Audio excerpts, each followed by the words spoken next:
Hey there guys, welcome back to episode 2 of Fireworks 101 for planning your fireworks displays this year. I know it's getting close to the time, so I'm going to try and get these out every single day, if I can. That way you can put everything together that you need to put together to actually make your show if you've learned something. So on today's video, we're going to be looking at topic number 2, which is keeping their attention. Obviously, as a backyard pyrotechnician, this isn't too hard to do because everybody loves fireworks, and especially if they're coming out to your place of residence, you will undoubtedly have their attention to begin with. This is more of a large company or actual production shows. This is something that they focus on a lot more, because you want the audience of thousands of people engaged, but there are many things that they do that you can apply to your own show to make it even better. So that's what we're going to start off with here today. So that is topic 1, I guess 1.1 of this. That would be diversity. And by diversity, I mean simply the types of fireworks that you're using and also how you're using them. So you have things like brocade crown, chrysanthemum, crackle, comets, fish, glitter, mines, palm trees, peonies, silver dragons or spinners, strobes, and willows. These are all very common consumer fireworks. There are obviously many, many more, as you can hopefully see here. This is just a few of them, and the effects that they go into and their or how they look in the sky, they're all completely different. There's a very large variety of fireworks you can get. Some of these, like pearls, the pastel, croissettes, what else is there? Stars is another one that isn't too common. And really nice peonies, because those are color shifting shells, so they'll burst green and then change red or something of that nature. Those are a little bit harder to find, at least that are decent. And when it comes to, laying out your show and trying to catch people's attention, you want to make sure you, again, diversify the types of fireworks you're using to give them a pleasant viewing experience. So when you introduce this many different types of fireworks, a lot of the time, and I like to do this, is I like to mix some of these together. So if you think about comets and stars and mines, those are typically one-shots or in the Roman candle type category where they're not very big. In those, I'll normally mix with something like palm trees, or a chrysanthemum burst, or a brocade. Something large to accompany those smaller types of fireworks. So, once you've got your diversity all flushed out, you can focus on if your show is going to be set to music, or if you're going to be manual firing. Shows set to music are obviously, I would say, more well received by people. However, if you don't have enough power out of your sound system, you won't be able to hear the music anyways. So just keep that in mind if you are going to be doing a show to music. When you're doing music, you can keep people's attention by doing classical, electronic, majestic, stuff like that, etc. And it just helps add to the show. That's really all a show with music is. It's an accompaniment, and they play off of each other. Now, when you get into a music-driven show, as opposed to a manual fire where you're just setting off cues one by one, you can really start to have fun in the sense that you can keep people's attention by cueing your fireworks and lighting them off to the beats of the music, or to the tone of the music. So if you have, Flight of the Valkyries, I believe, that's a very emboldening type of music piece that you can use. and you'll want some really powerful effects when you're playing that, as opposed to something maybe a little bit more classical, where you might have a calm section in your show, something like that. You can play up and down. And by me saying that, it kind of leads into the next topic here of keeping people's attention. So you can use this music with speed and pace. Now, these are two very different things. Speed is how fast you go through your pyro. That is how many bangs per minute, I guess you could say, you're getting during your show and how long your show lasts. The pace is how your show builds and or relates to your music. So think of speed as, I want to blast through my fireworks, or I want to save my fireworks and go a little bit slower. That is the speed of your show. And speed and pace generally correspond with each other. So if the pace of your show is slow, usually the speed of your fireworks firing is going to be relatively slow, and vice versa, fast pace, fast speed. Not always the case, but usually is. Now, once you have figured out how fast your fireworks are going to fuse, how long they're going to last. That's usually stated within the description of the firework on the website, or you can, like I said before, go into YouTube videos and, I didn't say that before. My bad. You can go into YouTube videos and you can time them yourself with a stopwatch or your phone or whatever means you have available to you.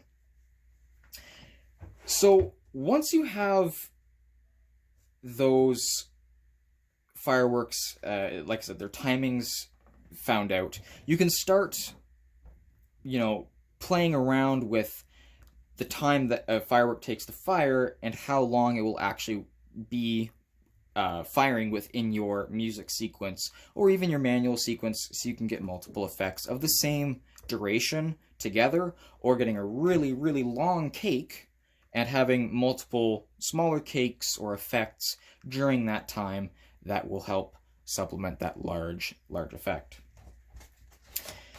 Now, this is a really interesting one, and I'm going to spend a little bit of time on this, more so than other stuff, and that is balancing cost versus time. This is all important, and it's especially important if you don't have a huge budget to spend on fireworks. Even if you do, you can really use this to really wow your audience, if you have a large budget, that is. And something that I like to do, and as a general rule of thumb, 30% of your budget, so let's say, because of finale here, 30% of your budget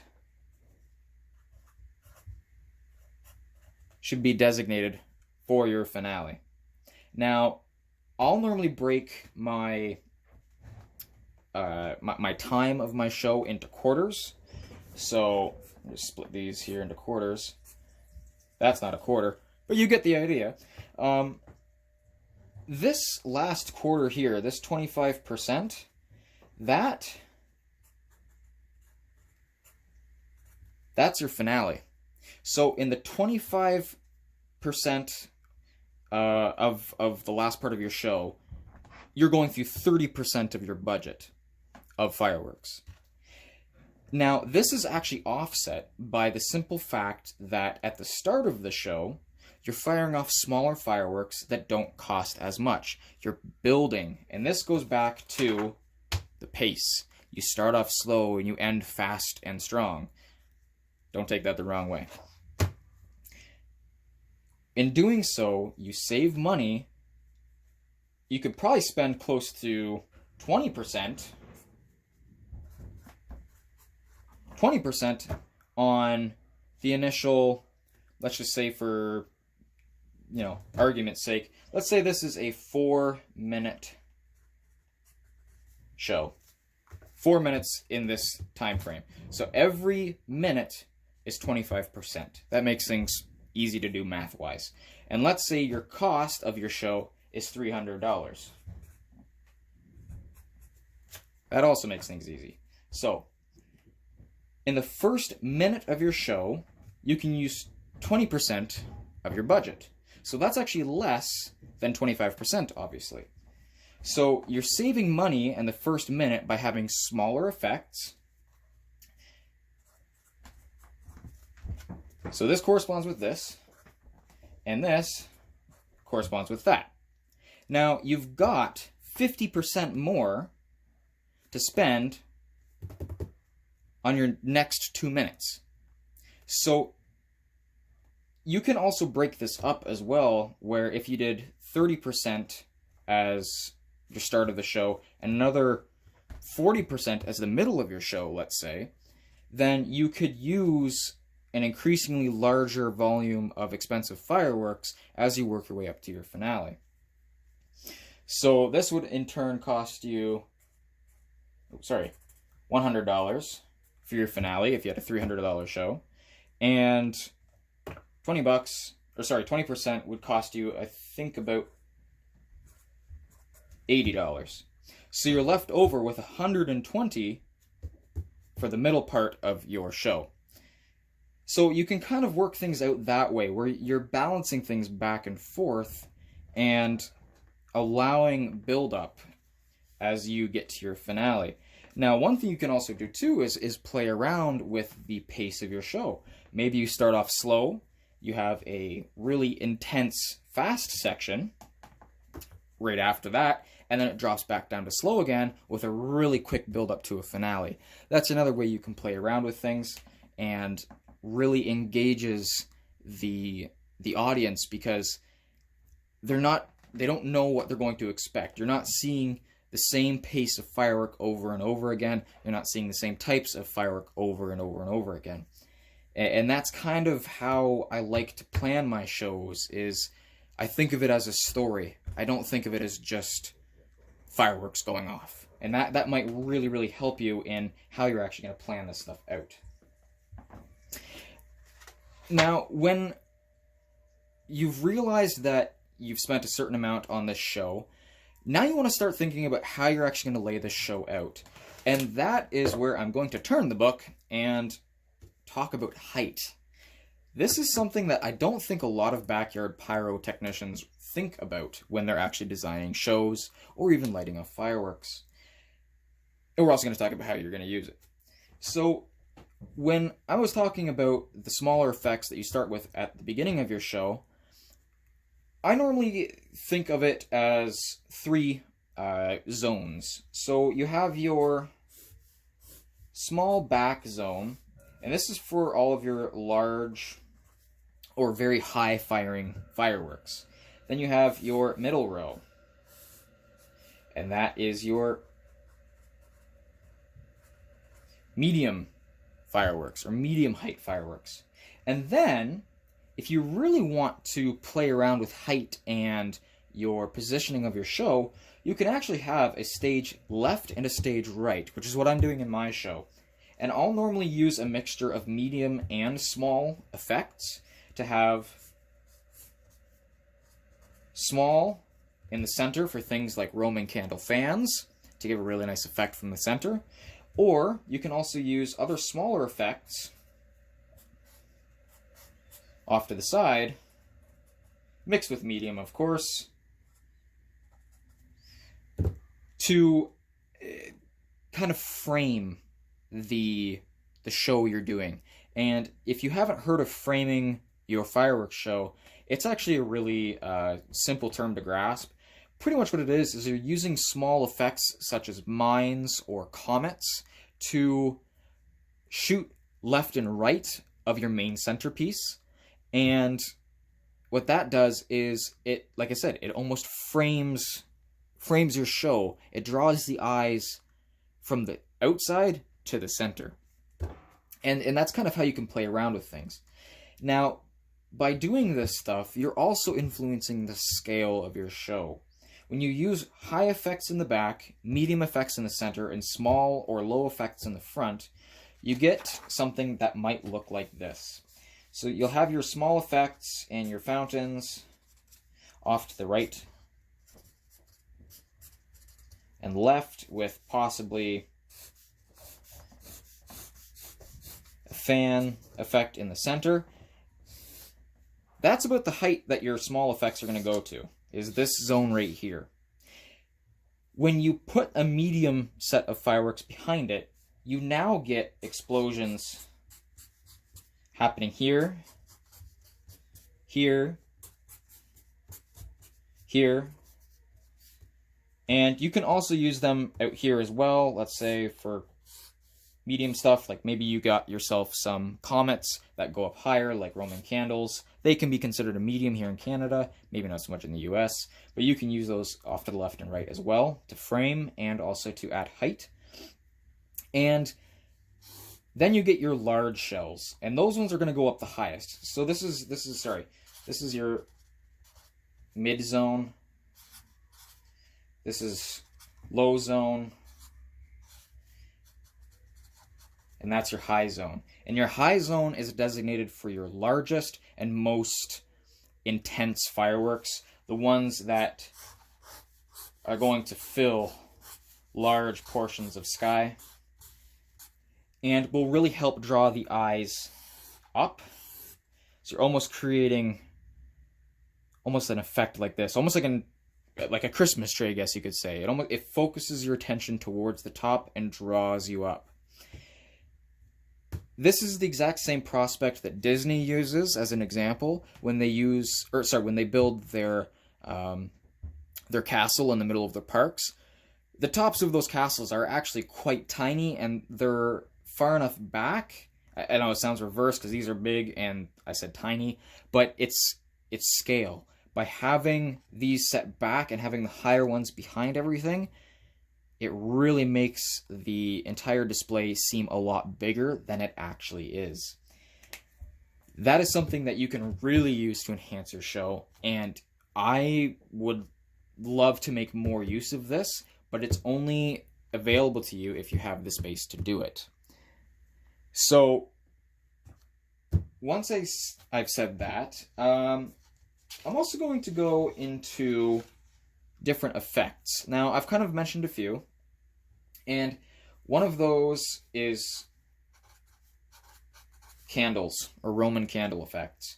Those can be used in things like waves, where it'll go from right to left, so 1, 2, 3, 4, 5 kind of deal, and it'll work its way this way, and then it will keep doing that for the duration of how many balls you have in your Roman candles. Another option with candles, and this is also used with mines as well, which spray out almost like a fan of sparks and color, is you can go from center out. So you'll have your first one go up, and your second one, and third, fourth, fifth, and so on and so forth, to get this fan effect working its way from the center out, which is what I'm putting into my show as well. That's not too hard to do. Both of these are best done with fusing, which again, I will get into in another video. But those are the types of effects that you can use that are anywhere between low to mid-level effects. These are really nice when you have fireworks going off above them, and they can really add a nice flair and professionalism to your display. Another option that you have available to you for effects is multiple cakes. And this you can really play around with, especially if you have multiple Firefly units, such as this or the Firefly minis. When this is the case, and I'll get into this in the next video actually, but just to touch on it briefly for this topic, you can use multiple cakes of different types. And I've actually got one here. I've got a constellation, a kingpin, and a dead end. Now, these three are all going to be firing at the same time. The kingpin is a low effect with colorful spinners. That's going to just take the eye and capture it at the bottom, while dead end is, I do believe, red tail to crackling comets, green tail to crackling comets. It's all crackling in this case, so it's sound as well as color. And that's exactly what I wanted with this setup of cakes, because constellation is also color. Now, when I'm talking about these, this is a low effect, this is a medium effect, medium to high effect, and this is a high effect. This one, I believe, shoots up to 40 meters, and it's going to be at the top of our display. Here is constellation, down low is kingpin right in the center, and dead end is going to be right in here. And it will draw your eye up towards all of the colorful sound and just all these different types of fireworks that will keep your audience interested. And that's just stuff that you kind of get a feel for as you're buying your fireworks and what you mean to achieve out of the music that you're using or the type of event that you're hosting. And just as another thing, this is also what I'm talking about with framing. I've got 2 eruptors. These are mines. They will spray sparks and color up to a height of, I think, about 20 meters. Sorry, 40 actually. So this is actually a medium effect, but I noticed that these are actually quite low in actual practice. So I'm using these as a frame to the left and right of a Tex-Mex. And this is going to be the central firework, and these will ultimately last the same time together. This has a lot of spirals, whistles, stuff like that, things that will be really nice to frame with just some sparks. So I hope that that kind of goes over some of the things you can do to capture your audience's attention and things that you can use or tools at your disposal that will make your show even better than just lighting off fireworks individually or lighting off a whole bunch at once and saying, wow, that was really fast, but there was no real plan to it. In the next episode, I do believe I'll be talking about how to queue up multiple cakes, just like I had with Kingpin, Dead End, and Constellation, using multiple boxes, as well as using, I believe, talons and stuff like that as well to achieve those types of effects. Anyways, I hope you guys enjoyed. I'm sorry this is another long video. These might actually be longer. There is so much to talk about with fireworks, but I hope that it's all really informative to you and that you take some of this to heart and maybe use it in your own shows. I'm also trying to cut back on the ums and hms as I'm trying to plan this out before I actually produce. Anyways, I will talk to you guys probably tomorrow, and again, let me know any feedback that you have, anything that you want to see, and I will do my best to cover it or address it. Anyways, guys, I will talk to you later. Have a good one.